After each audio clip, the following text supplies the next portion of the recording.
Regita, biasa dipanggil Sus Regita. Ini dengan Mbak siapa ya? Mbak Reva. Oke. Mbak senang dipanggil apa? Rere. Bagaimana perasaan Mbak hari ini? Baik. Oke. Apa keluhan yang Mbak Rere rasakan?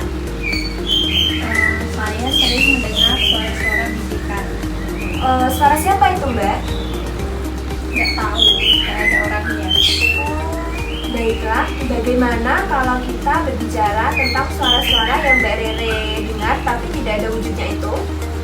Boleh? Mbak Rere mau duduk di sini atau di luar? Di luar aja. Kalau begitu, ayo kita keluar dulu ya Mbak. Tadi kan Mbak Rere bilang sering mendengar suara-suara bisikan. Nah, apa sih Mbak yang dikatakan suara itu? Suaranya seperti mengajak saya untuk ikut dia.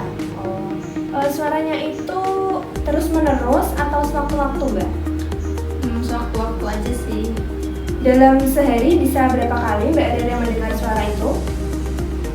Nggak tahu, sepertinya 5 kali atau lebih. Dan pada keadaan apa sih Mbak suara itu muncul? Apakah saat Mbak Rere sendirian?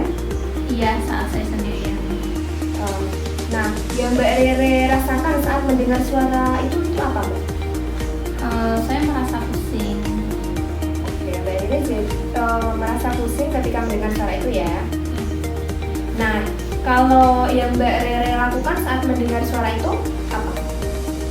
Saya menutup telinga saya seperti ini dan memejamkan mata. Apakah dengan cara itu suara-suaranya bisa hilang Mbak? Tidak. Bagaimana kalau kita belajar cara-cara untuk mencegah suara-suara itu muncul? Boleh? Boleh. Mbak Rere, sebenarnya ada 4 cara untuk mencegah suara-suara yang Mbak Rere dengar itu muncul.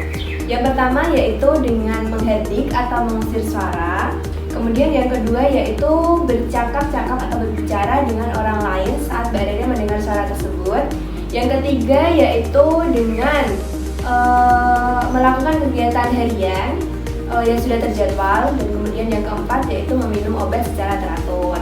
Bagaimana kalau kita belajar satu cara dulu Mbak, yaitu mengheading atau mengusir suara? Caranya yaitu Mbak Rere saat mendengar suara-suara bisikan bisa menutup telinga dan memejamkan mata. Kemudian Mbak Rere bilang, pergi-pergi, saya tidak mau dengar. Kamu itu suara palsu, kamu tidak nyata. Bagaimana Mbak Rere? Apakah bisa diperagakan? Nah, coba Mbak Rere peragakan. Pergi-pergi, saya tidak mau dengar. Kamu itu suara palsu, kamu tidak nyata. Nah, begitu. Bagus ya Mbak. Coba Mbak Rere praktikkan 1 kali lagi. Pergi-pergi, saya tidak mau dengar. Kamu itu suara palsu, kamu tidak nyata. Oke, bagus. Mbak Rere sudah bisa ya. Bagaimana perasaan Mbak Rere setelah melakukan latihan tadi? Saya merasa lebih baik. Kalau Mbak Rere mendengar suara-suara itu, Mbak Rere bisa coba cara yang Sus ajarkan tadi ya. Ya, Sus.